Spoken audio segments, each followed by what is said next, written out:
आप जो calorie intake कर रहे हैं जिसकी वजह से ओबेसिटी बढ़ रही है, वो आप कैलोरी खर्च उतनी नहीं कर रहे हैं जितना आप उसको जमा कर रहे हैं। कोई इंसान मोटा है मतलब ओवरवेट है, तो उसका उसके मोटापे का डायबिटीज़ के साथ क्या रिलेशन है? क्या उसको डायबिटीज़ होने के चांसेस हैं ही हैं या ऐसा ज़रूरी नहीं है? लाइफस्टाइल मॉडिफिकेशन ये हो गया है कि हम लोग स्क्रीन से, फ़ोन से चिपके रहते हैं और ये केवल वयस्कों में नहीं है, बच्चों में भी यही है।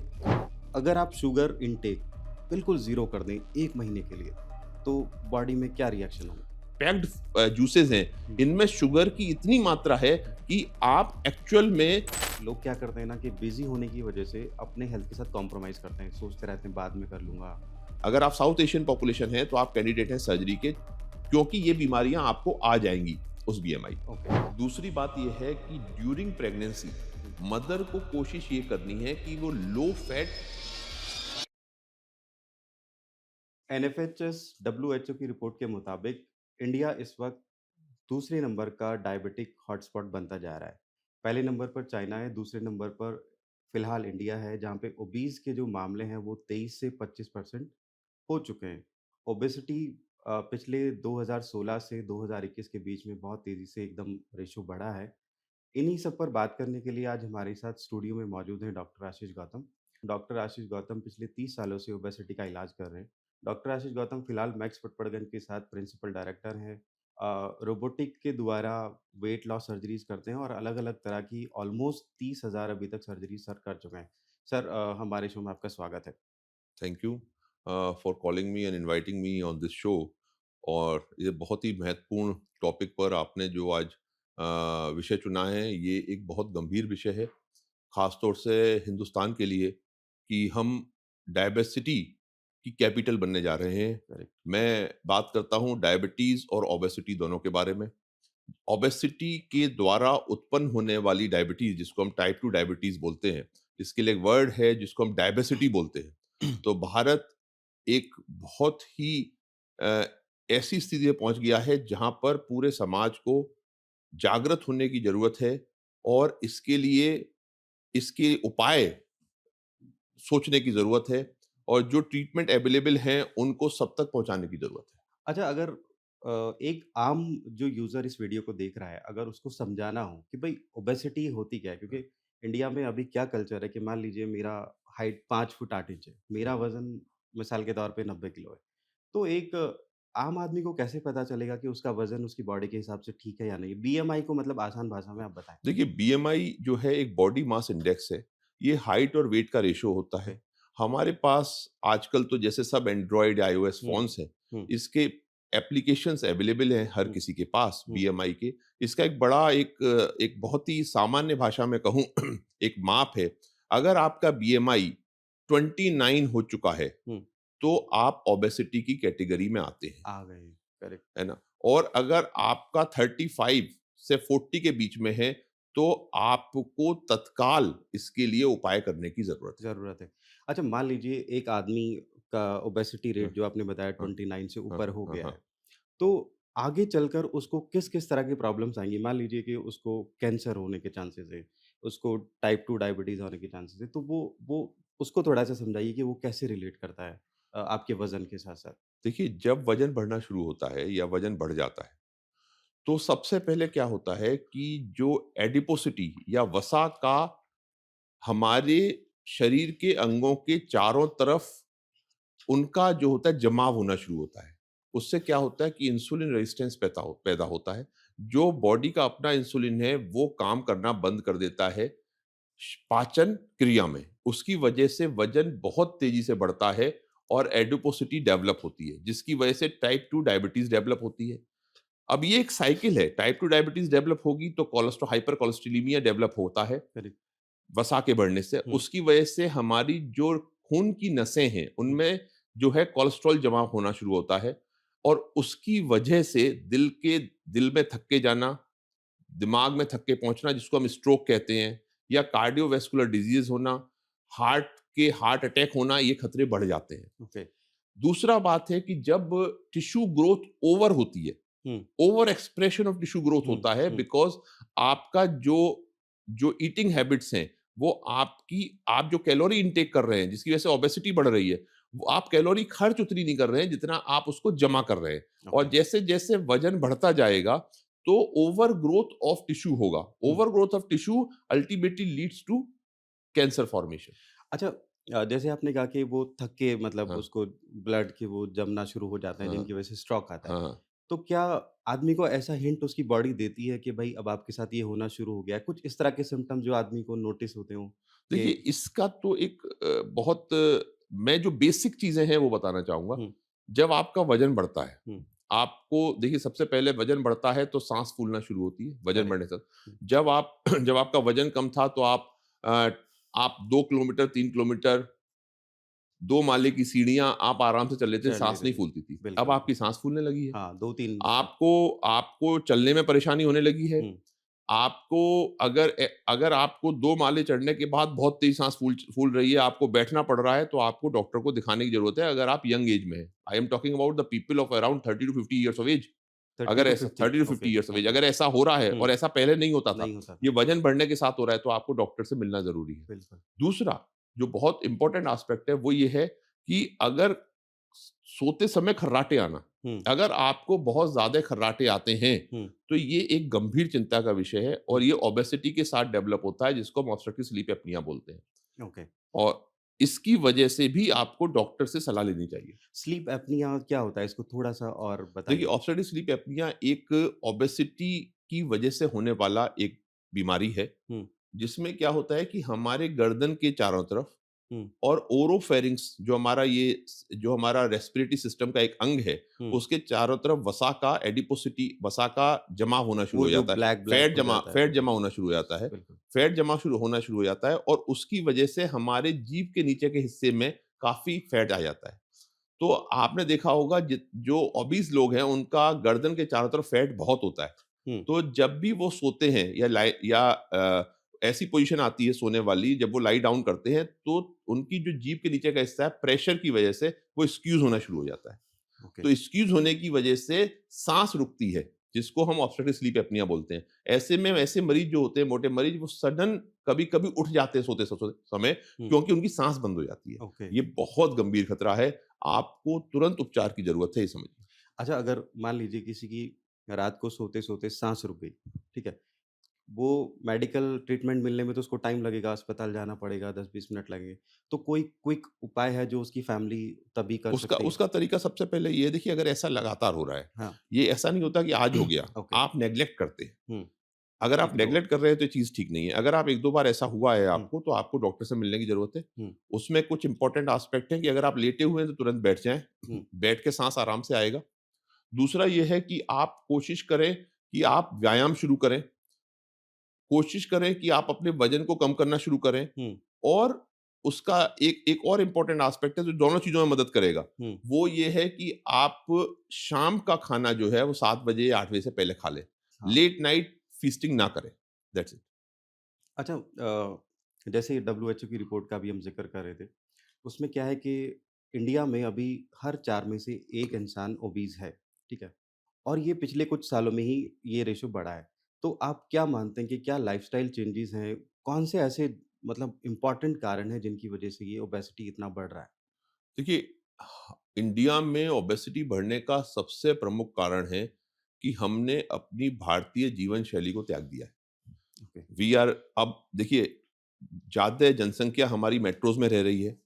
लाइफ़स्टाइल मॉडिफ़िकेशन ये हो गया है कि हम लोग स्क्रीन से, फ़ोन से चिपके रहते हैं और ये केवल वयस्कों में नहीं है, बच्चों में भी यही है।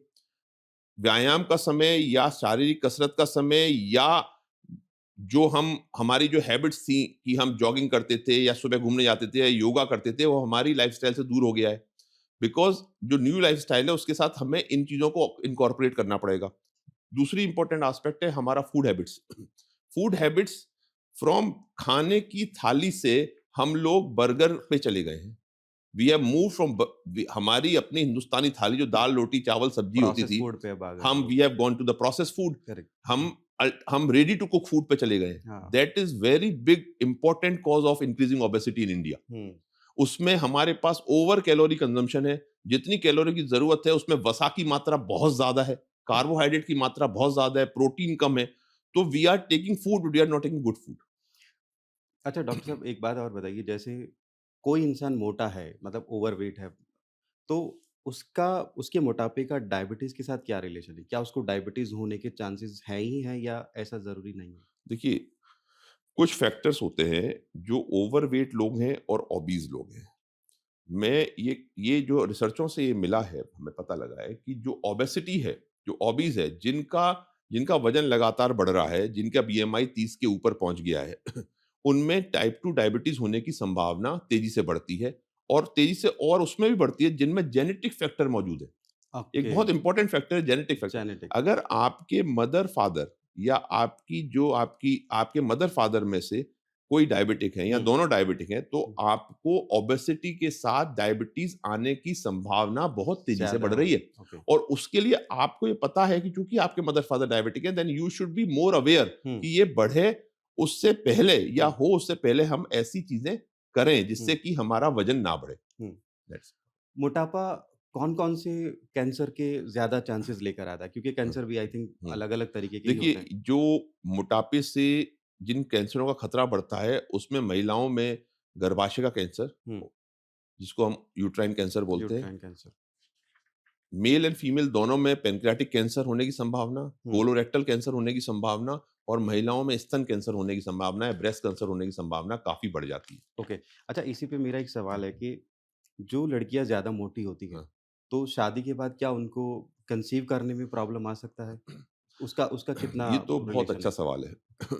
देखिए, जो ओबेसिटी है, जब वज़न बहुत ज़्यादा हो जाता है, हुँ, तो अक्सर एक परेशानी या जो एक समस्या पैदा होती है, जिसको हम बोलते हैं पॉलीसिस्टिक ओवेरियन सिंड्रोम हुँ, या पीसीओएस हुँ, या पॉलीसिस्टिक ओवेरियन डिजीज़। हुँ, अब बात ये है, ये होती क्यों है? क्योंकि हार्मोनल इम्बैलेंस पैदा हो जाता है। हुँ, जो जो आपका मेंस्ट्रुअल साइकिल है, वो अवरुद्ध होती है हार्मोनल इम्बैलेंस की वजह से हुँ, और उसकी वजह से आप primary infertility is very common in those female जो ओबेसिटी से ग्रस्त हैं। हुँ, ओके। तो जज ये बल्कि ये पाया गया है रिसर्चों में कि जैसे-जैसे वज़न कम होता है, कम होता है। आपका फर्टिलिटी रेट बहुत तेज़ी से बहुत बढ़ता तेज़ी है। से बढ़ जाता है, करेक्ट। तो ये एक बहुत इम्पोर्टेंट फैक्टर है, ख़ास तौर से हमारे यंग एडल्ट्स हैं, हुँ, उनमें कि अगर आपको हेल्दी लाइफ़स्टाइल और हेल्दी फर्टिलिटी रखनी है, हुँ, तो वज़न को ना बढ़ने दें, वज़न को हाँ, मेंटेन रखना है। मेंटेन रखें। अच्छा मेल का भी हम बात कर लेते हैं। जी। तो मेल के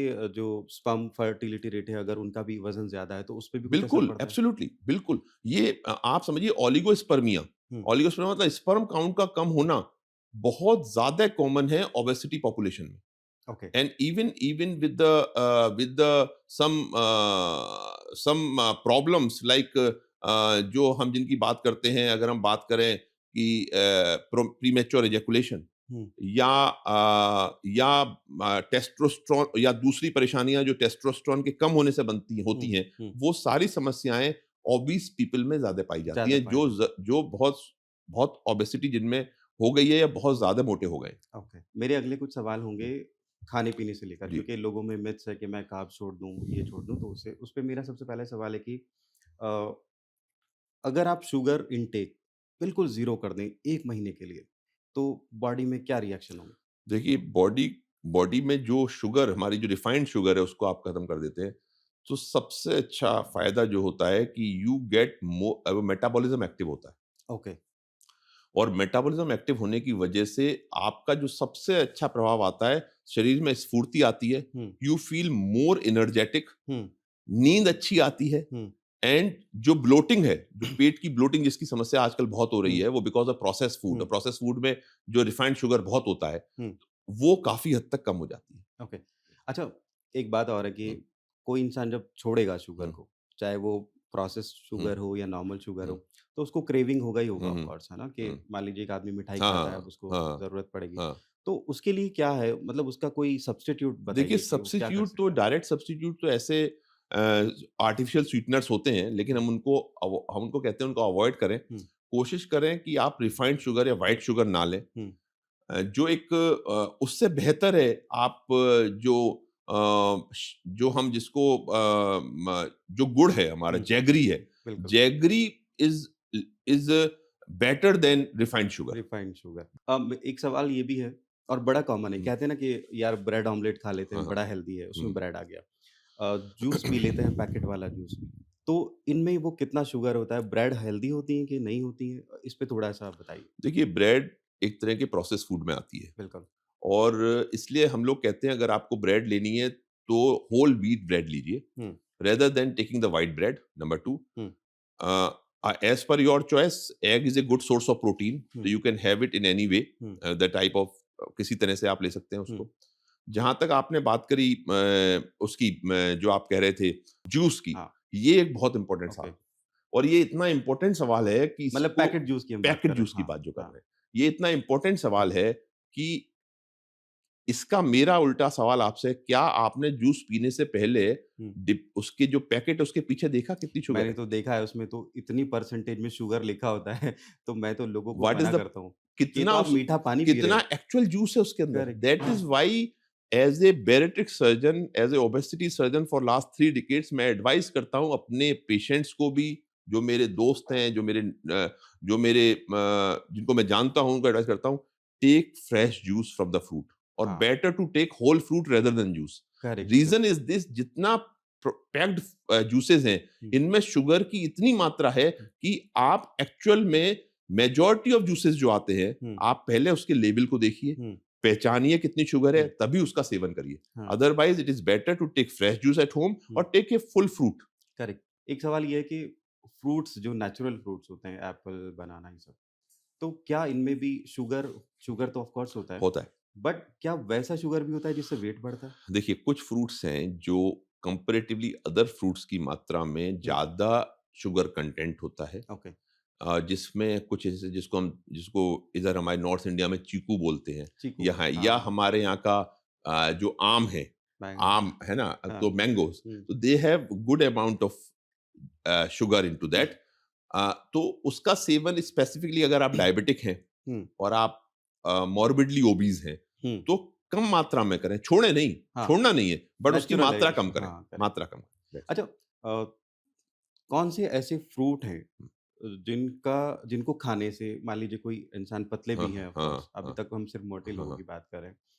तो ऐसे 3-4 नेचुरल फ्रूट्स बताइए जिनसे वेट गेन होने में हेल्प मिले, मतलब अच्छा, हेल्दी हाँ, वेट अच्छा, गेन। अब हम दूसरी तरफ चले गए हाँ, हैं। हाँ, हाँ, अब हम दूसरी तरफ चले गए हैं। करेक्ट। आप देखिए उसमें तो जो फ्रूट्स जैसे मैंने बताए, हाँ, जिनमें जिनमें हाई शुगर हाई कंटेंट्स है शुगर कंटेंट। और हल्का जो वसा की मात्रा भी हुँ, उनमें होती है, हुँ, तो उसमें सबसे इम्पोर्टेंट है मैंगो। हाँ, मैंगो है हुँ, और अपना जो हमारे नॉर्थ इंडिया में बड़ा कॉमन पाया जाता है जैसे चीकू, चीकू, जो ये हाँ, अभी है बात ना? ही कर रहे थे। And banana is very good source. Banana, banana is very good source of your sugar hmm, as well as with the electrolyte hmm, and potassium as well. So it is a okay. very good food अच्छा, to gain weight, to okay, gain weight. Okay.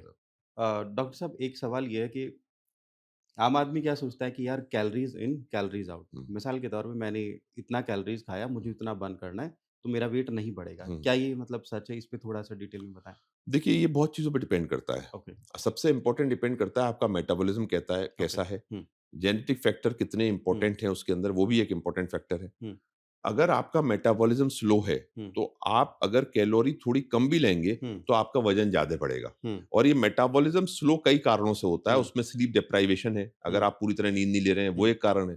दूसरा कुछ genetic factor हैं। अगर आपकी आपकी पुरानी पीढ़ी में ओबेसिटी थी हुँ, या लगातार 2-3 पीढ़ियों में, तो आप में वज़न तेज़ी से बढ़ने की संभावना है। हुँ, तो इसका ख़्याल रखना है ख़ास तौर से आपको जब भी आप कैलोरी कंज़म्पशन कर रहे हैं। ओके। That's it. अच्छा, सबसे ज़्यादा कैलोरीज़ किन चीज़ों में होती है? देखिए, सबसे ज़्यादा कैलोरीज़ तो जिनको हम यूजुअली हम लोग कहते हैं, हुँ, हम जो कहते हैं, अगर हम नॉर्मल अपने खाने की बात करें, तो हुँ, प्रोसेस्ड फूड तो एक फूड हो गया। वो तो दूसरा अलग हो ये गया है कैटेगरी, हाँ। आलू या आलू, पोटैटो, ओके। जो बहुत ही कॉमन है, हुँ, फ्रेंच फ्राइज़ और हर फॉर्म में हाँ, आलू आता है। करेक्ट। दूसरा है बासमती राइस, जो हम लोगों को सबको बहुत पसंद है। बासमती, हाँ, बिल्कुल। बासमती राइस हुँ, में बहुत शुगर कंटेंट है, हुँ, ग्लाइसेमिक इंडेक्स उसका काफ़ी ऊपर है, हुँ, तो उसकी मात्रा को भी कम हुँ। करना है फूड में। अच्छा, बासमती राइस से एक बात मतलब एक सवाल हुँ, मेरे मन में आया। कई बार हम लोग जब प्लान करते हैं वेट लॉस कम करने का नेचुरल हुँ, तरीके से घर पे, तो सोचते हैं कि भाई डिनर स्किप कर देते हैं, उसकी जगह सूप ले लेते हैं या कुछ लाइट फ्रूट्स खा लेते हैं।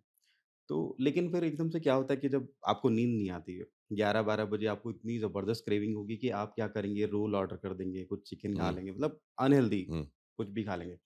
तो उस क्रेविंग को रोकने के लिए क्या करना चाहिए? मतलब सबसे कुछ ऐसा फूड बताओ जिसमें वेट गेन ना हो और आपका पेट भी भरा रहे। देखिए, मैं जो कह रहा हूँ, लेट नाइट क्रेविंग्स तो सबसे खराब चीज़ है। Hmm, it increases your obesity much faster than routine taking of the same food. Hmm, अगर वही खाना आप शाम को 7 बजे खा रहे हैं हुँ, और वही आप लेट नाइट क्रेविंग में खा रहे हैं, हुँ, सपोज़ आपने आइसक्रीम अगर 7 बजे खाई है, हुँ, तो उसका उतना असर नहीं होगा जितना इम्पैक्ट आप कम है, 12 बजे असर होगा, आप खाएँगे। आइसक्रीम फ्रिज में से हाँ, निकाल के खा रहे हैं। करेक्ट। तो एक चीज़ तो ये समझिए। हुँ, दूसरी बात जो इम्पोर्टेंट है वो ये है कि ओवरनाइट क्रेविंग को कम करने का बहुत अच्छा हुँ, एक सॉल्यूशन है। अगर आपको ऐसा होता है और आप इसको अवॉइड नहीं कर पाते हैं, हुँ, तो हमारा जो इंडियन स्टाइल का भुना हुआ चना है, ओके, जो भुना हुआ जो चना, हाँ, जो छिलके वाला चना हाँ, होता हाँ, है, जो हमारी लोकल शॉप्स पे मिलता है, हर जगह मिल जाता है it can easily. Now it हाँ, is coming in the salted form hmm, with putting jeera over it, और जो स्पाइसी चने आ हाँ, रहे हैं, that is very good source, hmm, क्योंकि वो एक तो उसमें कोई ऑयल नहीं है, and it is a very good source of protein as well, hmm, और it has a very filling nature. अगर आप 50 ग्राम भी चना खाएंगे, hmm, then you will feel a fullness of थोड़ा द स्टमक। फुल हो जाएगा स्टमक, सो हाँ, ओवरनाइट क्रेविंग के लिए अगर कोई फूड है तो दैट इज चना, चना, चना भुने ठीक हुए है। चने जिसको हाँ, बोलते हैं। ओके। सर मेरा सवाल ये है कि आप पिछले 30 सालों से बैरिएट्रिक सर्जरीज़ कर रहे हो हम्म, और कई हज़ार सर्जरीज़ कर चुके हो। हम्म। तो मैं ये जानना चाहता हूँ कि जब एक पेशेंट पहली बार आता है आपसे, तो वो किस तरह के सवाल पूछता है सर्जरी के बारे में? मतलब उसके मिथ्स क्या होते हैं वो जिनको आप क्लियर देखिए, करते हैं? सबसे कॉमन फैक्टर है, मैं तो I am in this bariatric surgery field for last 30 years. 3 दशक से मैं सर्जरी कर रहा हूँ, और इसमें कई प्रकार की सर्जरीज़ होती हैं जिसमें मैं बाद में आऊँगा। हुँ, उसमें सबसे इम्पोर्टेंट एस्पेक्ट है, जो मरीज़ हमारे पास आता है, सबसे पहले तो वो सर्जरी एक सर्जरी को सुन के थोड़ा-सा, सर्जरी को सुनना या समझना, और हाँ, वो थोड़ा-सा उनको फ़ील होता है कि इसमें क्या खतरा होता है। सबसे पहला सवाल ये होता है ओके। कि भई 2 सवाल इम्पोर्टेंट होते हैं साहब, खतरा इसमें कितना है? हुँ, क्या मैं, और दूसरा होता है उस कुछ मिथ्स हैं जिनको हमें हटाना भी है, आज हुँ, के दिन भी उनको हम मिथ्स को हम खत्म करेंगे, ये हुँ, मिथ है, खत्म करेंगे। उसमें जो होता है कि साहब, क्या मैं बिल्कुल खा ही नहीं पाऊँगा सर्जरी के बाद? ओके। क्या मुझे मेरा लाइफ़स्टाइल वही रहेगा जो मैं पहले से था? क्या हुँ, मैं बहुत कमज़ोर हो जाऊँगा? हुँ, या फिर सर्जरी के बाद कुछ ऐसे खतरे हो सकते हैं कि जो मुझे जीवन पर्यंत परेशान करेंगे, हुँ, या फिर कुछ ऐसे फूड्स हैं जो मुझे हमेशा छोड़ने पड़ेंगे। छोड़ने पड़ेंगे। ये सारे सवाल उन लोगों के दिमाग में होते हैं जो भी पेशेंट हुँ। आते हैं हमारे पास।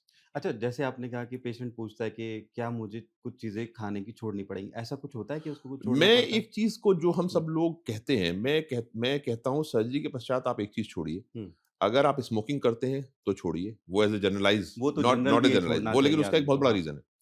दूसरा मैं बोलता हूँ कि अगर आप अल्कोहल लेते हैं तो अल्कोहल छोड़िए। ओके। रीज़न उसका ये है कि अल्कोहल बहुत ही हाई कैलोरी इंटेक फूड है, हुँ, और दूसरा ये है कि वो स्मॉल क्वांटिटी में भी काफ़ी ज़्यादा कैलोरी प्रोवाइड करता है प्रोवाइड बॉडी को, करता है। And okay. It is always an addictive sort hmm, of thing. So I always said कि इसको बंद करिए। हुँ। कुछ ऐसी चीज़ें नहीं है जो उसको छोड़ना है। किसी छोड़ना भी है। व्यक्ति को कोई भी फूड छोड़ने की ज़रूरत नहीं हुँ, है। बस क्वांटिटी को ठीक करना है। क्वांटिटी को ठीक करना है और क्वांटिटी को ठीक बैड करना है, हैबिट्स को और हटाना बैड है। हैबिट्स को हाँ। हटाना है। तो ऐसा कुछ भी नहीं है कि हमें कुछ फूड्स छोड़ देने हैं हुँ, हमेशा के लिए, ऐसा नहीं है। उनकी क्वांटिटी कम करनी है बस, हाँ। That's it. अच्छा जैसे आजकल बिज़ी लाइफ़स्टाइल बहुत है। लोग क्या करते हैं ना कि बिज़ी होने की वजह से अपने हेल्थ के साथ कॉम्प्रोमाइज़ करते हैं। सोचते रहते हैं बाद में कर हुँ, लूँगा टाइम टेकिंग प्रोसेस है। तो जो बैरिएट्रिक सर्जरी होती है, मान लीजिए किसी पेशेंट की आज हुई, हुँ। तो एक ही दिन में हो जाती है, हाँ, हाँ, हाँ, कुछ ही घंटों में हो जाती है। बिल्कुल। तो उसके कितने दिन उसको चाहिए रिकवर करने के लिए ताकि वो अपने काम पे दोबारा जा सके? देखिए, इसमें ऐसा है कि सर्जरी जो होती है, ये रोबोटिक और लेप्रोस्कोपिक दोनों होती है। हुँ, मरीज की अगले दिन छुट्टी हो जाती है हुँ, अस्पताल से। हुँ, उसके बाद 7th से 10th डे के बीच में उसके जो पहली बात तो सर्जरी, इसमें कोई बड़ा चीरा नहीं आता, कोई हुँ, बड़ा टाँका नहीं आता। ओके, तो 7 टू 10 डे में उनके जो छोटे स्टेपलर्स होते हैं वो निकल जाते हैं, जो ओके, स्किन पे लगे होते हैं। हुँ, वो बहुत छोटे-छोटे साइज़ में, मतलब 8 एमएम का साइज़ होता है, 7 एमएम का साइज़ होता है, हुँ, वो उसके निकल जाते हैं, 1-1, 2-2 लगे होते हैं। तो एक तो चीज़ ये हो गई। हुँ, दूसरी बात ये है कि हम उनको अगले दिन से ही, हुँ, उनको हम प्रेरणा देते हैं, उनको बोलते हैं कि आप चलिए, आप अपना वॉकिंग शुरू करिए, hmm, start walking, start your daily activities, तो हम हुँ, पहले दिन से ही कहते हैं। हुँ। किसी भी चीज़ की कोई मना नहीं है, मरीज खाने-पीने की भी कोई मना नहीं होती? खाने-पीने का, यस, ये ओके, एक सवाल है, इसका मैं अभी उत्तर ओके, दूँगा। जो उनका जो रूटीन एक्टिविटीज़ है, वो हम हुँ, पहले दिन से एनकरेज करते हैं। ओके, 7th डे और 10th डे बाद अगर वो ऑफिस जॉब में है, डेस्क जॉब में है, तो they can join their office. Okay. अगर कोई वो बहुत ऐसे प्रोफेशन में है जहाँ पे उनको बहुत ज़्यादा वज़न उठाने की ज़रूरत होती या है, चलना पड़ता हो ज़्यादा। चलना पड़ता हो तो जब तो भी ज़्यादा मना नहीं है। ओके, तब भी मना तब है। भी मना नहीं है, ओके, लेकिन अगर ऐसे प्रोफेशन में जहाँ वज़न बहुत ज़्यादा उठाना है ओके, उनको, उसमें ज़रूर हम उनको कहते हैं कि आप कुछ समय बाद वे हेवी वेट्स जो है वो थोड़े दिन बाद उठाएँ। ओके। और अगर वो बहुत ज़्यादा मतलब एक्सरसाइज़ करना चाहते हैं हुँ। तो उसके लिए सारे एक्सरसाइज़ अलाउड हैं, except some of the exercises जिसमें एब्डोमिनल प्रेशर बढ़ता है। तो उसको हम कहते हैं उसको आप 1 महीने बाद शुरू करें। आप अभी बोल रहे थे कि वो खाने वाली बात, उसको हाँ, थोड़ा-सा खाना हाँ, बताइए? देखिए सर्जरी के तुरंत बाद जो होता है, जो हुँ, फर्स्ट वीक होता है, हुँ, 3 टू 4 डेज़ हम लिक्विड्स देते हैं। हुँ, लिक्विड्स में बहुत वैराइटीज़ है आजकल, वेजिटेरियन, नॉन-वेज दोनों, जिस हिसाब हुँ, से जो भी मरीज़ लेता है। हुँ। उसके बाद semi solids and then solids, okay. क्योंकि इनिशियल जो होता है, इनिशियल फेज़ सर्जरी के बाद का होता है, तो उसकी वजह से हम लिक्विड्स देते हैं, इससे कि प्रेशर ना पड़े स्टिच लाइन पे, जो अंदर सर्जरी हुई है उसके ऊपर। मोटापा किस लेवल पे जाके इतना मतलब एक्सट्रीम हो जाता है कि जब सिर्फ़ सर्जरी ही ऑप्शन बचता है? देखिए, ऐसा है कि हम हर मरीज़ से बोलते हैं कि आप पहले डाइट और एक्सरसाइज़ पे जाएँ, ओके। लाइफ़स्टाइल मॉडिफ़ाई करें। हुँ, उसके बाद अगर तब भी वज़न कम नहीं हो रहा है और बीएमआई बढ़ गया है, हुँ, ख़ास तौर से मैं बात करूँगा एशियन पॉपुलेशन की या ओके। साउथ एशियन पॉपुलेशन की। हुँ, हमारे यहाँ क्राइटेरिया अलग है। हुँ, हमारे यहाँ क्राइटेरिया वर्ल्ड से अलग है, क्योंकि हमारे पास सेंट्रल ओबेसिटी बहुत ज़्यादा है। बिल्कुल। सेंट्रल ओबेसिटी मतलब पेट के अराउंड का फैट, का ये फैट सबसे हाँ, डेंजरस है। सबसे डेंजरस। और ये जे हम लोगों में, हमारी पॉपुलेशन में ये जो इंडिकेशन है सर्जरी का, वो है बीएमआई 29। अगर बीएमआई 29 हो गया है और आपको टाइप 2 डायबिटीज़ हो गई है, ऑब्स्ट्रक्टिव स्लीप एपनिया है या हाइपरटेंशन डेवलप हो रहा है, घुटने की परेशानियाँ डेवलप हो रही है, then you are a candidate for surgery, intervention, okay. है ना? और अगर आपको बीएमआई आपका 37 और 38 हो गया है और 35 से ऊपर ऊपर ही हो गया है, हुँ, तो आप कैंडिडेट हैं, अगर आप साउथ एशियन पॉपुलेशन हैं, तो आप कैंडिडेट हैं सर्जरी के, क्योंकि ये बीमारियाँ आपको आ जाएँगी उस बीएमआई पे। ओके। अच्छा सर्जरी भी 2 तरह की होती है हुँ, जैसे भी आपने बताया एक लैप्रोस्कोपिक और एक रोबोटिक। रोबोटिक। रोबोटिक को लेकर आई थिंक लोगों में ज़्यादा डर होता है जी। कि वो तो शायद रोबोट जी, करेगा जी, जी। और हुँ। वो हो सकता है कि टेक्नोलॉजी गलत ना हो जाए, हाँ। मेरे साथ कुछ गलत ना हो जाए। हुँ। तो उसको आप थोड़ा-सा डिटेल में बताइए कि रोबोटिक जो सर्जरी होता है क्या उसमें रोबोट एक्सेस करता है या डॉक्टर एक्सेस करता है? हाँ, ये एक मिथ है जिसको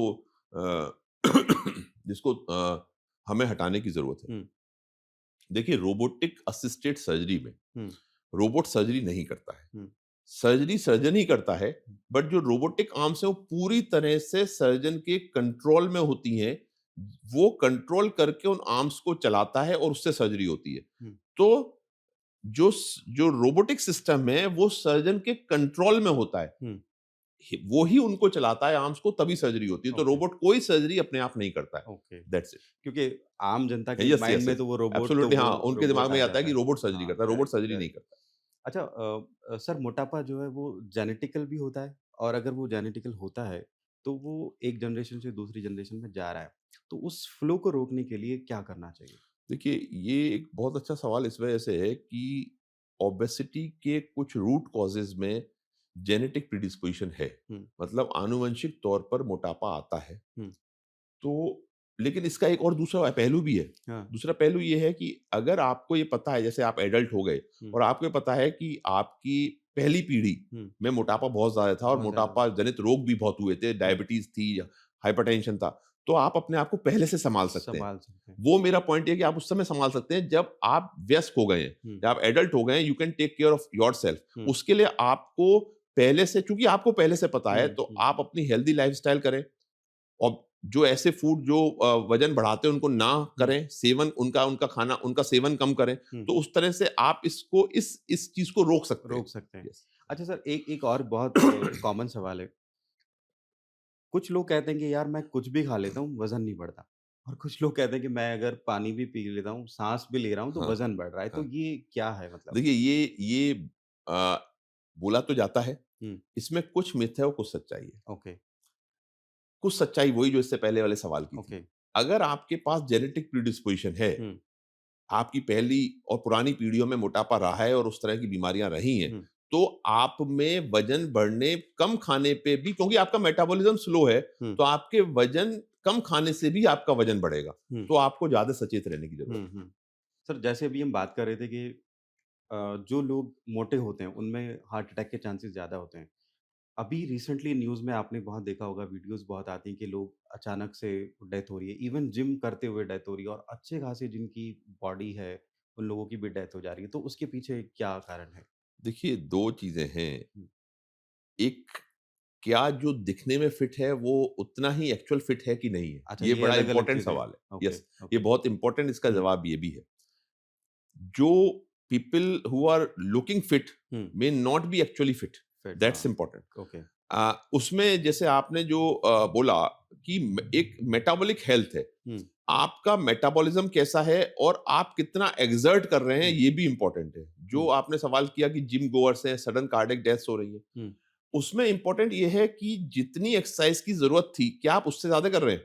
ओके। स्ट्रेस लेवल आपका बहुत बढ़ गया है, हुँ, ये एक दूसरा कारण हाँ, है। स्ट्रेस लेवल आप, जिसको हम बोलते हैं, कई बार ये होता है कि वी टेक, जिसको ईगो जिमिंग बोलते हैं, या हमने अपने दिल पे ले लिया, नहीं साहब हमें तो ऐसा ही बनना है, बनना है। We are copying to others, hmm, लेकिन हमारा जो शरीर उसके लिए तैयार नहीं है। तो अब आपको एक्चुअली ये देखना है कि कितना आपको एक्सरसाइज करनी है, हुँ, कितना कैलोरी कंजम्पशन करना है, उसको कैसे यूटिलाइज करना है, हुँ। वो एक्चुअल में आपको एक आइडियल हेल्थ सिचुएशन में लाएगा। बिल्कुल, बिल्कुल।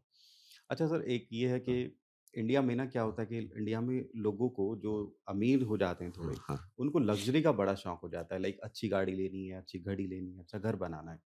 लेकिन लोग फ़िटनेस को आज भी एक्स्ट्रा करिकुलम मानते हैं, मतलब उसको ज़रूरी नहीं समझते चाइना और अलग हाँ, कंट्रीज़ की तरह, हालाँकि चाइना में भी ऑब्वियसली हाँ। बात है। जापान का एग्ज़ाम्पल हम ले सकते हैं, वहाँ पे बहुत डिसिप्लिन लोग हैं। तो लोगों को आप क्या एडवाइस देंगे कि आपको अपनी हेल्थ को कितना प्रायोरिटाइज़ करना चाहिए, कितना इम्पोर्टेंट है? देखिए, मेरा तो ये मानना है और सदियों का मानना है, हुँ, हमारे तो भारत भूमि में ये माना गया है कि जिसको हम लोग बोलते हैं कि अगर आपका स्वास्थ्य ठीक है, तो आप सबसे अमीर हैं। हुँ, ठीक है ना? तो एक इम्पोर्टेंट एस्पेक्ट ये है, और ऐसा नहीं है, सभी वर्गों में जो मैं मानता हूँ हेल्थ को लेके या अपने फिटनेस को लेके कॉन्शसनेस की कमी है। हुँ, लोग इसको एक एक्स्ट्रा चीज़ समझते हैं, जबकि ये आपकी दिनचर्या का हिस्सा होना हुँ, चाहिए। मैं हमेशा कहता हूँ कि 30 मिनट हुँ, एक्सरसाइज़, व्यायाम किसी भी तरीके का, वो आपके लिए बहुत ज़रूरी है। बहुत ज़रूरी है। आपकी दिनचर्या में शामिल होना चाहिए, जैसे अखबार पढ़ना, हुँ, सुबह उठ के चाय पीना, हुँ, फ़ोन पे मीटिंग्स लेना, ज़ूम मीटिंग्स लेना या मीटिंग्स में जाना, हुँ, अपने काम करना, हुँ, उसी के साथ 30 मिनट्स आपके शरीर को आपकी ज़रूरत है। ज़रूरत है। क्योंकि यही इम्पोर्टेंट है। अगर आप हेल्दी हैं, तो सब कुछ ठीक है। स्ट्रेस का वेट के साथ क्या कनेक्शन है? मतलब अगर कोई आदमी बहुत स्ट्रेस ले रहा है, तो उसका क्या कनेक्शन है उसके साथ, वेट अ, बढ़ने के साथ? बहुत ज़्यादा बड़ा कनेक्शन है, उसका एक बहुत बड़ा रीज़न बताता हूँ मैं हुँ, आपको, और ये बहुत बड़ा कॉज़ है ओबेसिटी का। Hmm, when the stress increases, hmm, your sleep deprivation starts, मतलब जब स्ट्रेस बढ़ता है तो नींद नहीं आती। नींद कम हो जाती है। आपके स्ट्रेस हार्मोन कॉर्टिसोल लेवल्स ये बढ़ जाते हैं बॉडी हुँ, में बहुत ज़्यादा, हुँ, और चूँकि आपको नींद नहीं आती या आपको मानसिक रूप से आराम नहीं मिलता, हुँ, तो आपका हार्मोनल इम्बैलेंस डेवलप होता होना है, शुरू होता है। That leads to increasing the obesity. Correct. Fat deposition होना शुरू होता है, हुँ, और ये साइकिल है, ये हाँ, ब्रेक होनी पड़ेगी। हुँ, जब आपको मानसिक तनाव होता है, हुँ, तो आपकी बिंज ईटिंग भी शुरू हो जाती है। हुँ, आप खाना खाना शुरू कर देते हैं, करेक्ट, रात उसमें को आप ये हाँ। देखते नहीं हैं कि क्या खा रहे हैं, क्या नहीं खा रहे हैं, हुँ, और आपके हार्मोन ऑलरेडी बढ़े हुए हैं, हुँ, जो स्ट्रेस हार्मोन्स हैं, और उसकी वजह से आपको नींद नहीं आ रही, स्लीप डिप्राइवेशन शुरू होता है, तो ओबेसिटी इंक्रीज़ हो जाती है। इंक्रीज़ हो जाती तो है। ये एक बहुत खतरनाक साइकिल है। हुँ, तो मानसिक तनाव एक बड़ा रीज़न है ओबेसिटी का, तो बेसिकली ये बस पूरा साइकिल हो पूरा गया कि साइकिल है। Yes, yes. आपको आपको मानसिक तनाव हुआ, आपने नींद नहीं आई, नींद नहीं आपने आई, फिर स्नैकिंग खाना शुरू कर ज़्यादा दी, खाया। बिंज ईटिंग शुरू कर हुँ, दी, आपका वेट बढ़ रहा है, hmm, then you get a sleep apnoea syndromes hmm, और ऑब्स्ट्रक्टिव स्लीप एपनिया, हुँ, आप सो नहीं पा रहे हैं, हुँ, और इसकी वजह से आपका वजन लगातार बढ़ता जा रहा है, तो हुँ, ये साइकिल है, इसको ब्रेक करने की ज़रूरत हुँ। है। यस। अच्छा, मैंने अभी पढ़ा ऑस्ट्रेलिया की एक ड्रग रेगुलेटर जो वहाँ की है, तो उन्होंने बताया कि जो वेट लॉस जो इंजेक्शंस हैं और ड्रग्स हैं। हाँ, ड्रग्स हैं, हाँ, हाँ। उनका डायरेक्ट कनेक्शन है हाइपरटेंशन के साथ, एंग्ज़ायटी के साथ, प्लस उसमें ये भी आया उनकी रिपोर्ट में, उन्होंने 70 लोगों पे अपना पूरा रिसर्च किया कि उनमें से लोगों को सुसाइडल थॉट्स आते हैं। उसके बाद कुछ लोगों ने सुसाइड भी किया है। हालाँकि उस रिपोर्ट में ये भी था कि ज़रूरी नहीं है कि डायरेक्ट कनेक्शन है, बट उन्होंने वार्निंग दी है। तो आप लोगों को क्या एडवाइस देंगे कि जो लोग इंजेक्शन ले रहे हैं वेट लॉस करने के लिए, दवाई खा रहे हैं, उसको किस तरीके से लेनी चाहिए और किन लोगों को लेनी चाहिए? देखिए, मैं ये बताना चाहूँगा कि वेट लॉस करने के या हम ओबेसिटी ट्रीटमेंट पे चले जाएँ। हाँ, ओबेसिटी ट्रीटमेंट में कई मॉडलिटी ऑफ ट्रीटमेंट है। वन मॉडलिटी जो नेचुरल है, that is diet and exercises. Then फिर हमारे पास आता है मेडिकल इंटरवेंशन। अब मेडिकल इंटरवेंशन में वी हैव हमारे पास ड्रग्स हैं लाइक जो जिसमें हमारी सेमाग्लुटाइड और ट्रिज़ेपेटाइड, ये जो ड्रग्स हैं जिनके ब्रांड नेम्स हैं जैसे मोंजारो या हमारा वेगोबी जो इंडिया में अवेलेबल है और भी कुछ अवेलेबल हुँ, है। ये यूएस एफडीए अप्रूव्ड ड्रग्स हैं। टेस्टिंग के बाद ही मार्केट में आई हैं। हुँ, लेकिन हमेशा मैं एक बात कहता हूँ, अभी शुरुआत हुई है इन ड्रग्स की, हुँ, तो इनके अभी बहुत लंबे शोध पत्र या बहुत रिसर्च लॉन्ग बाकी रिसर्च है, पेपर आने बाकी हैं। बाकी है। ये गुड ट्रीटमेंट है फॉर फॉर ओबेसिटी या वजन कम करने के लिए अच्छा ट्रीटमेंट हुँ, है। लेकिन ये देखना होगा, जो हम लोगों ने देखा भी है और इनके इन ड्रग्स के साथ ये भी पाया गया है कि जब तक आप इन ड्रग्स को ले रहे हैं या मेडिकल ट्रीटमेंट पे जा रहे हैं, तब तक आपका वजन कम होता है। हुँ, जब आप छोड़ देते हैं तो वजन दोबारा आता है। Hmm, it has been gain हो फाउंड विद जाता है, दिस हाँ। ड्रग्स। तो एक चीज़ तो ये हो गई। हुँ, ये हो गया हमारा मेडिकल हुँ, ट्रीटमेंट। अब एक होता है नॉन इन्वेसिव, एक अब और भी ट्रीटमेंट है, इसमें दवा की ज़रूरत नहीं है, जिसको हम इंट्रागैस्ट्रिक बैलून बोलते हुँ, हैं।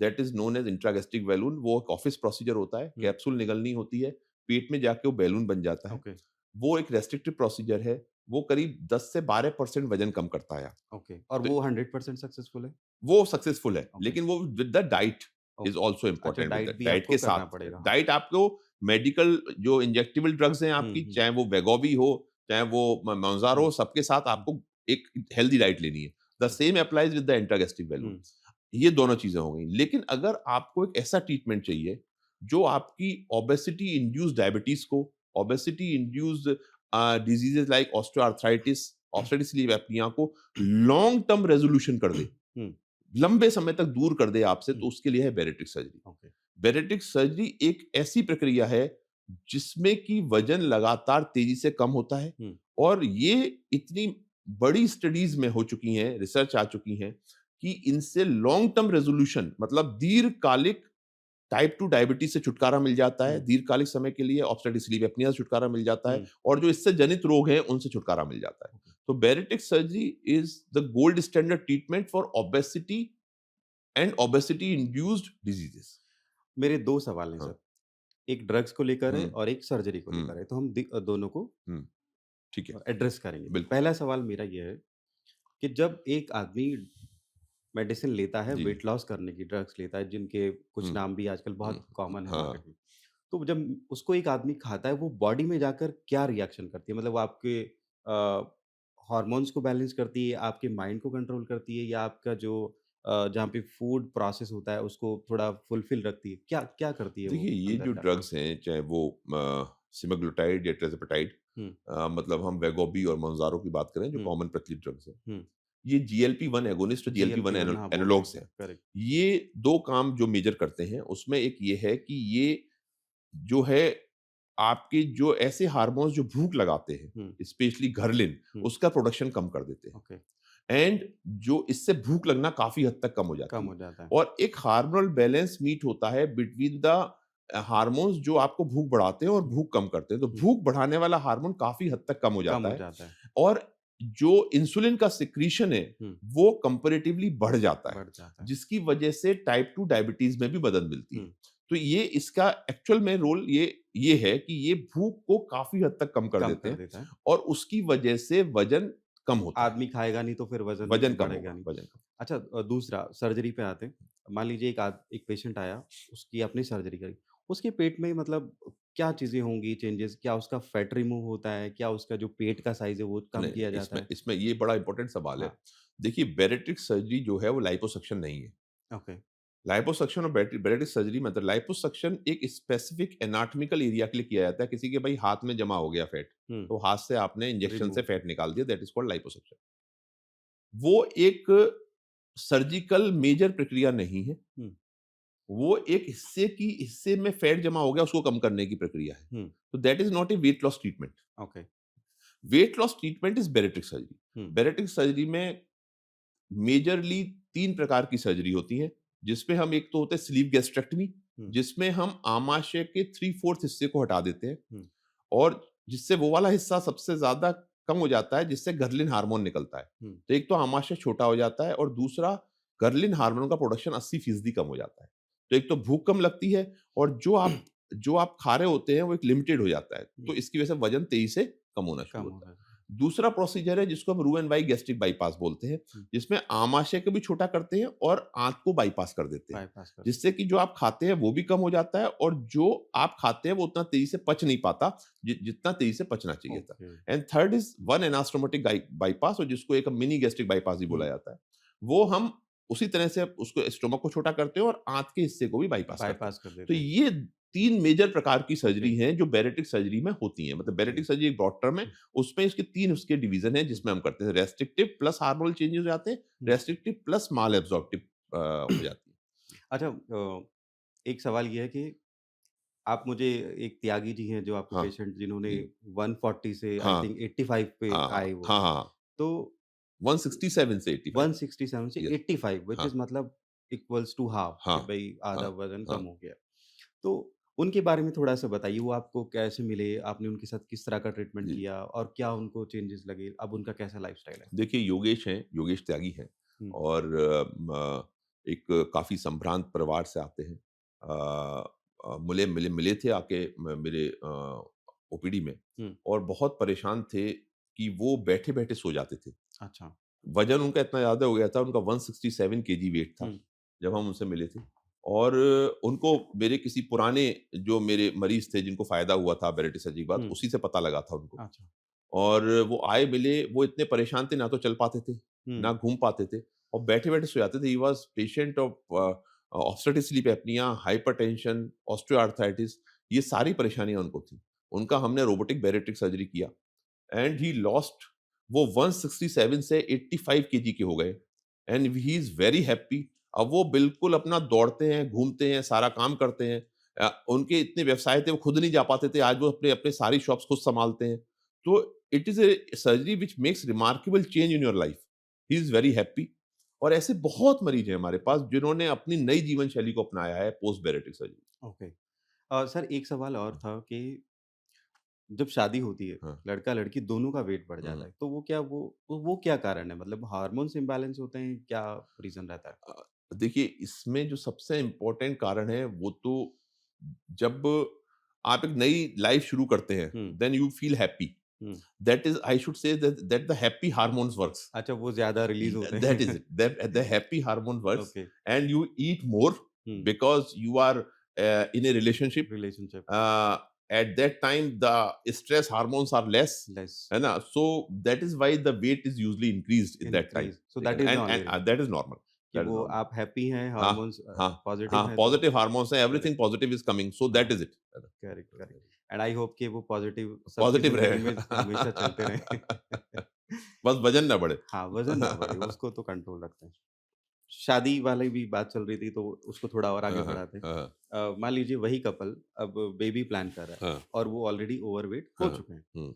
तो उन पेरेंट्स को क्या ध्यान रखना चाहिए ताकि जो उनका बच्चा आने वाला है, उसकी किस तरीके से वो टेक केयर करें ताकि वो ओबीज़ ना हो, उसका वेट कंट्रोल में रहे? मतलब क्या ओवरऑल देखिए टेक केयर पहले हो? तो सबसे इम्पोर्टेंट एस्पेक्ट इसके अंदर ये है कि अगर मदर फादर दोनों ओबीज हैं हुँ, तो फर्टिलिटी चांसेस कम हो जाते हैं हुँ, ये एक बहुत इंपॉर्टेंट फर्टिलिटी एस्पेक्ट है चांसेस हाँ।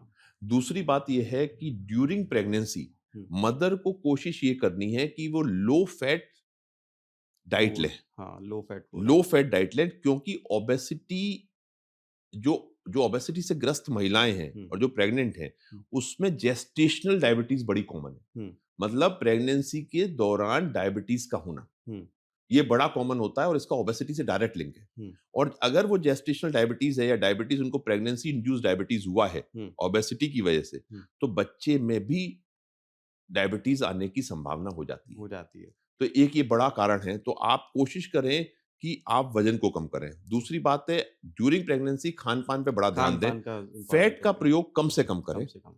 तीसरी चीज़ है कि अगर हेरिडिटी आपके यहाँ आनुवंशिक रूप से ये है कि आपकी आपकी पुरानी पीढ़ी में डायबिटीज़ भी थी और डायबिटीज़, ओबेसिटी भी थी, ओबेसिटी हाँ। तो जब बच्चा पैदा होता है, तो उसके बाद भी उसकी केयर टेक उसी तरह से होनी केयर जो मतलब आप उसकी देखभाल करें, हुँ, वो भी इसी तरह से करें, हुँ, जिसमें ख़ास तौर से उसके अंदर उसको ऐसी चीज़ें कम खिलाएँ, जिसमें वसा की मात्रा हो। हुँ, तो एक एक एक चीज़ ये है, मतलब हुँ, जो बच्चे का बढ़ना है, लालन-पालन है, वो भी इस तरह से हो कि जैसे ह फुल जिसको फुल क्रीम मिल्क हो गया। हाँ, फुल क्रीम मिल्क की ज़रूरत नहीं है। Hmm, so that to be taken care of. वो करेक्ट, अपने आप पीडियाट्रिशियन से मिलें और बच्चों के डॉक्टर से मिलें और उससे पूछें हुँ, कि हम इसको आइडियल डाइट जो है, हुँ, वो we want to give that ideal hmm, diet. तो there are many forms in which आप उसको good protein, part of the carbohydrate, less fat diet दे सकते हैं, हुँ। छोटे बच्चों को भी। तो हमने ये सब जो डिस्कस किया तो मैंने एक लाइन पढ़ी थी हाँ, कि भाई obesity is a mother of all diseases yes. उससे हार्ट इश्यूज़ ये सब हमने डिस्कस कर ही लिया है। आप एक एडवाइस दीजिए कि आपको अगर फिट रहना है तो कम से कम ये 3-4 चीज़ें तो डेली आपको करनी पड़ेंगी। देखिए, सबसे पहले तो ये है कि मैं तो एक चीज़ मानता हूँ कि आपको तन और मन हुँ, दोनों से ही स्वस्थ रहना तन, मन हाँ। है ना? तो the point is what you have to do, you have to be positive in your life, number 1। Hmm, number 2, take less stress. Hmm, number 3, do exercise. इसको आपकी part of daily routine should be. हुँ, ऐसा नहीं है कि इसको escape करना है, बड़ा इंपॉर्टेंट है। हुँ, 30 मिनट आपके शरीर को आपकी जरूरत है, वो आप दीजिए। जैसे आप हुँ, खाना खाते हैं, हुँ, खाना भी खाते हैं ना, तो 30 मिनट आपके शरीर को एक्सरसाइज की जरूरत है, समझिए वो आपके बिल्कुल। शरीर को ठीक करेगा। हुँ, और चौथी चीज है कि आप हमेशा ये कोशिश करिए कि प्रोसेस फूड से बचें। बचे। सर उस मैं आपको हाँ, रोक के एक सवाल हाँ, पूछूँगा। जैसे हम खाते हैं दिन हुँ, भर ब्रेकफ़ास्ट, लंच और डिनर ये तो एक हुँ, कॉमन रूटीन हुँ, है। शाम को स्नैक्स भी ले हुँ। लेते हैं लोग। तो कितने टाइम के बाद आदमी को खाना खाना चाहिए? सपोज़ अगर किसी ने 9 बजे ब्रेकफ़ास्ट किया तो उसका लंच कितना होगा, डिनर कितना होगा? और कौन से टाइम में उसको प्रोटीन ज़्यादा लेना चाहिए? देखिए, इसका एक बड़ा बेसिक सा फॉर्मूला है कि take your breakfast heavy, okay. Then you should take lunch hmm, medium, and the dinner should be light light as possible. As light as possible. तो ये एक चीज है बीच में। और आप जब भी लें तो हेल्दी स्नैक्स लें, हुँ, जैसे हम लोगों ने बात बताई आपको हुँ, चने की, हुँ, है हुँ, ना? तो ऐसे स्नैक्स लें जो डीप फ्राइड ना हो। तो हुँ, एक चीज ये है। तो hmm, take your breakfast heavy, the lunch as you require, okay, and dinner should be the light one, light and should be before 8 p.m. Hmm. Okay, हाँ, टाइम सबसे अगर इम्पोर्टेंट है। आप ऐसे हैं कि आप ऐसा ये अफोर्ड कर सकते हैं हुँ, 8 पीएम से पहले अगर that is the best for you. हाँ। अच्छा ये मेरा सवाल अभी भी रह गया है। हाँ, गैप कितना होना चाहिए खाने के बीच देखिए, में? गैप तो डिपेंड करता है what type of profession you have. Okay. अगर आप मैंने सुना था हाँ, मतलब कहीं मैंने पढ़ा था कि 4 घंटे का गैप एटलीस्ट होना चाहिए। नहीं चार, उसके बीच में आप हाँ, इस तरह की चीज़ें ले सकते हैं कि जैसे आपने कोकोनट वाटर ले लिया, थोड़ा इस तरह की लाइट नहीं, बात ये है ड्रिंक कि आपकी दिनचर्या कैसी है, आप क्या काम कर रहे हैं, उस पे डिपेंड है। उस अगर पे आप डिपेंड ऐसा काम करते हैं जिसमें आपका मैनुअल लेबर ज़्यादा है, हुँ, शारीरिक श्रम बहुत ज़्यादा है, तो उसमें आपको खाना ज़्यादा खाना है और कम अंतराल कम होगा। हुँ, लेकिन अगर आप डेस्क जॉब है, हुँ, आप ऑफिस वर्कर्स हुँ, हैं, देन आपका 4 to 5 hours should be there hmm. Between the 2 meals. अच्छा बहुत लोग ना ब्रेकफ़ास्ट स्किप कर देते हैं। हाँ, चाहे वो मेट्रो सिटीज़ वाला हाँ। कल्चर हो कि भाई जल्दी-जल्दी भागना है हुँ, हुँ। ऑफ़िसेज़ में। तो क्या ब्रेकफ़ास्ट स्किप करना एक अच्छी चॉइस है? नहीं, ब्रेकफास्ट स्किप नहीं करिए, डिनर स्किप करिए। ओके थोड़ा घुमा हाँ, दीजिए आप उसको। उसको उसको चेंज करिए अपने चेंज रूटीन करिए को, आप हाँ, ब्रेकफास्ट स्किप मत करिए, ब्रेकफ़ास्ट स्किप आप डिनर स्किप करिए। Skip that is the best. Correct, usually जो गड़बड़ है वो वहीं से शुरू है। हाँ, आप ब्रेकफास्ट स्किप करते हैं, हुँ, आप डिनर हेवी लेते हैं। हाँ, तो इट शुड बी रिवर्स्ड। हाँ। आप don't skip the breakfast, skip your dinner. That's it. अच्छा एक एक वेज और नॉन-वेज का भी बहुत जी। डिस्कशन चलता है सर। तो क्या आप हमें बता सकते हैं कि गुड प्रोटीन क्या होते हैं और बैड प्रोटीन्स क्या होते हैं? क्योंकि हो सकता है कि कुछ ऐसा प्रोटीन एक आदमी खा रहा है, उसको पता ही नहीं कि ये प्रोटीन अच्छा नहीं है। तो गुड और बैड प्रोटीन के बारे में देखिए, बताइए? मैं गुड और बैड प्रोटीन की बात नहीं करता, मैं प्लांट बेस्ड प्रोटीन और एनिमल बेस्ड प्रोटीन की बात करते ओके, हैं। Plant based proteins are good, also good proteins. अगर हम नॉन वेजिटेरियन हैं तो animal based protein are also good protein. Okay. But the issue is this कि देयर आर डाइजेशन में दोनों के में अंतर होता है, time taking time process taking होता है। प्रोसेस होती है। एक चीज़ जो इम्पोर्टेंट है वो ये है कि रेड मीट का अवॉइड करें आप। हुँ, अगर आप अपनी अच्छी सेहत चाहते हैं हुँ, और लेस कोलेस्ट्रॉल चाहते हैं, तो red meat is red meat which has a lot of protein but it has some digestibility issues. Hmm. तो रेड मीट को कम करें डाइट में से, दैट इज़ इम्पोर्टेंट। अ, आप जब आपके पास पेशेंट हाँ, आते हैं, तो आपने उनका डाइट ऑफ हाँ, कोर्स हाँ, चेक हाँ, करते ही हाँ, होंगे। हाँ। तो ओबेसिटी के ज़्यादा पेशेंट किधर हैं? वेजिटेरियन के नॉन वेजिटेरियन? दोनों ही है, दोनों ही है। दोनों ही है, अच्छा, और दोनों ही है। मेल और फीमेल का क्या रेशियो है? अपना फीमेल्स एक्सपीरियंस यस मतलब आपके उसमें? फ्रॉम हुँ, माय एक्सपीरियंस ऐसा नहीं है but females has little bit more. Hmm, उनका रीजन उसमें उनका अपना कोई वो नहीं है। हाँ, उसमें एक उन्होंने उन्होंने इस प्रकृति को या नेचर को बेसिकली दिया है। हुँ, दे आर पार्ट ऑफ दे, वो लोग हैं जिन्होंने हमारे संतति को बढ़ाया है हुँ, या जनरेशन को आगे ले गए हैं। हुँ, तो वो जो हार्मोनल चेंज है ड्यूरिंग चेंजेज़ प्रेगनेंसी, होते हैं, हाँ, that effects the lady. Okay, वो मेल्स के साथ नहीं है। हुँ, तो उन्होंने वो सारे कष्ट सहे हैं और उसकी वजह से उनमें मोटापा थोड़ा ज्यादा आया है ओके, कंपैरिजन टू मेल्स। तो उनकी गलती नहीं है उसमें, जो वो कष्ट सह रहे हैं या जो हुँ, हमारी दुनिया को दे रहे हैं वो लोग, हुँ, उसका एक पार्ट है। हुँ। क्या वेट लॉस सर्जरी के बाद थायरॉइड और डायबिटीज़ ये ठीक हो जाते हैं? और अगर होते हैं तो किस लेवल तक हो जाते हैं? देखिए, ये पाया गया है कि बैरेट्रिक सर्जरी के बाद with in 1 and half month मरीजों को इंसुलिन या एंटी डायबिटिक ड्रग्स की जरूरत नहीं होती, नहीं पड़ती। नहीं पड़ती। ओके, थायराइड की दवा लेना कम हो जाती है, स्ट्रेंथ कम हो जाती है। ओके। अगर आप थायराइड की एक एक्स अमाउंट ले रहे हैं तो एक्स बाई 50 या एक्स बाई 25 हो जाता है वो। मतलब बहुत बहुत रिड्यूस हो बहुत जाता है। रिड्यूस हो जाता हुँ, है। और ये परिणाम बहुत लंबे समय तक चलता है। हुँ, हुँ, मतलब जो लार्जेस्ट स्टडी हुई है, उस ट्रायल्स में ये पाया गया है कि ये जो टाइप 2 डायबिटीज़ का रेमिशन है, मतलब हुँ, एक तरह से टाइप 2 डायबिटीज़ का एक तरह से खत्म होना, हुँ, वो 28 साल तक मरीजों को टाइप 2 डायबिटीज़ नहीं हुआ। नहीं हुआ है। क्या गुड फैट भी होता है? कि मतलब कितना फैट गुड होता है कि भई आप ठीक है, आपका बीएमआई है, उससे थोड़ा-सा ज़्यादा कम कितना नहीं, नहीं, चलता है? वह देखिए, गुड और बैड फैट की बात नहीं है। बात ये है कि हर चीज़ में संतुलन ज़रूरी है। आप डाइट अगर बैलेंस ऐसा ज़रूरी। नहीं है कि हम आपको मना करते हैं कि आप बिल्कुल फैट ना लें डाइट में, हुँ, लेकिन फैट का अनुपातिक होना बहुत ज़रूरी है। बहुत ज़रूरी है। ये जो डाइट है ना, उसका प्रोसेस चेंज होता रहता है। जैसे मैं पढ़ रहा था कि 2003-4 में था कि लोग लिक्विड डाइट करते थे। फिर उसके बाद कीटो डाइट आजकल बहुत ट्रेंडिंग में है, कुछ और आ जाता है। तो आदमी जब डाइट पे जाता है, उसको अ, एडवाइस लेनी चाहिए अपनी बॉडी के हिसाब से या जस्ट ट्रेंड को फ़ॉलो करना चाहिए कि भाई मैं ये सोशल मीडिया पे देख रहा हूँ? क्योंकि आजकल लोग ना सोशल मीडिया से बहुत इंस्पायर हो जाते हैं। तो ऐसे लोगों के लिए आपका क्या मैसेज है? देखिए, मैं कहता हूँ डाइट पे अगर आपको जाना है, तो बिल्कुल आप प्रॉपर अपने या तो डॉक्टर से मिलें हुँ, या फिर एक अच्छे न्यूट्रिशनिस्ट से मिलें। हुँ, विदाउट उसकी एडवाइस के हुँ, टाइप ऑफ डाइट चूज़ ना करें। हुँ, क्योंकि ये खतरनाक भी हो सकता है। You may loss your good amount of muscle and protein from the body, okay. So that is important. अब थोड़े क्विक क्वेश्चन पे आते हैं, जो ओके। मैंने कुछ लिखे थे हाँ, आपके हाँ, लिए हाँ, स्पेशल हाँ। आपसे पूछूँगा। आपको 30 सेकंड में 30-40 सेकंड में एक्सप्लेन करना है। ओके। वेट लॉस करने के लिए शुगर क्विट करना चाहिए या प्रोटीन कंट्रोल करना चाहिए? Sugar quitting. शुगर क्विट करना यस। चाहिए। टी विदाउट शुगर, येस और नो? यस। येस। सबसे डेंजर फूड क्या है? सबसे डेंजर फूड, देखिए, फूड को डेंजर कहना गलती है, but how we can say this is the process food हाँ, जो मतलब ओवर द डेंजर मेरा हाँ जो मतलब था ओवर कि द काउंटर वेट के अवेलेबल लिए है, हाँ। Over the counter hmm, available है, किसी भी दुकान पे जाइए, भरमार है हुँ, प्रोसेस फूड की। हुँ, उसमें शुगर अत्यधिक मात्रा में है। हाँ, जैसे हमने बात करी जूसेस, वो जो पैक्ड जूसेस हाँ, हैं, वो, और अब आपकी जो रेडी टू कुक फूड है, हुँ, उन सबों में वसा और चीनी की मात्रा बहुत बहुत ज्यादा ज़्यादा है। है। तो वो उनसे बचना है आपको। हेल्दी स्नैक्स में मखाना या fruits? Baked makhana and fruits both. Okay. ज़्यादा इम्पैक्ट किसका होता है? 10,000 कदम चलने का या 1 घंटे जिम करने का? देखिए, डिपेंड करता है आपकी बीएमआई कैसी है। ओके। उस पर डिपेंड करेगा कि आपको कौन सी एक्सरसाइज करनी है। नींद कितने घंटे लेनी चाहिए? 6 6 घंटे या 8 आवर्स घंटे? 6 mandatory. Minimum, okay. Mandatory. Best time क्या है वॉक करने के लिए? मॉर्निंग और the time which is available to you. अच्छा, रोटी मोटा करती है, येस और नो? देखिए, ये बड़ा ऐसा विषय है कि हमारा स्टेपल फूड है ये। तो ऐसा नहीं है कि yes, it has a glycaemic index which is good as well. बात है अनुपात की, आप कितना खाते हैं। इंटरमिटेंट फास्टिंग हाइप है या जस्ट हेल्पफुल भी है?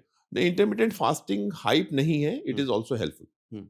अगर आपको एक अनहेल्दी फूड बैन कराना हो, हुँ। 1 नहीं 2-3 भी आप करा सकते हैं अगर मान लीजिए आपको पावर दे दी जाए, हाँ, हाँ। तो आप किस चीज़ को बैन कराएँगे? Processed food. प्रोसेस्ड फूड जैसे पिज़्ज़ा, बर्गर और ये सब? ये बंद नहीं होने चाहिए, मेरा कहने का मतलब है इनका कम कम कर कम लें। होना हुँ, चाहिए और हुँ, इनका प्रचार कम होना हुँ। चाहिए। सबसे इम्पोर्टेंट है जो कोलाज़ हैं, हाँ। Which has lot of hmm, calories, hmm, इनका ओवर एंथुसियास्टिक प्रचार कम होना चाहिए और हुँ। दूसरा इनकी लेबलिंग होनी चाहिए कि कितनी कैलोरी देते हैं और उसमें शुगर कितनी है। हाँ, ये मुझे लगता है ये थोड़ा और बड़े अक्षरों में लिखा बड़े जाना चाहिए। अक्षरों में लिखा जाना जैसे चाहिए। सिगरेट पे लिखा होता है यस, कि भई yes, it yes. Is dangerous for your health. इसमें लिखा जाना चाहिए it can cause obesity. Obesity correct. Yes, ये that is I think we can हाँ, सजेस्ट दिस लाइन टू हाँ, द हाँ, कंसर्न्ड हाँ, पर्सन। Concern person. तो ये था हमारे साथ आज का एपिसोड जिसमें हमने खूब सारी बातें करी डॉक्टर आशीष गौतम के साथ। आई होप आपको ये वीडियो पसंद आया होगा और अगर आपको पसंद आया तो please like, share and subscribe करें। उसी के साथ-साथ हम चाहते हैं कि हम और इम्प्रूव करें। किस तरह के पॉडकास्ट आप चाहते हैं कि हम और लेकर आएँ तो प्लीज़ कमेंट में सजेस्ट करें। Thank you. Thank you sir. Thank you, नमस्कार।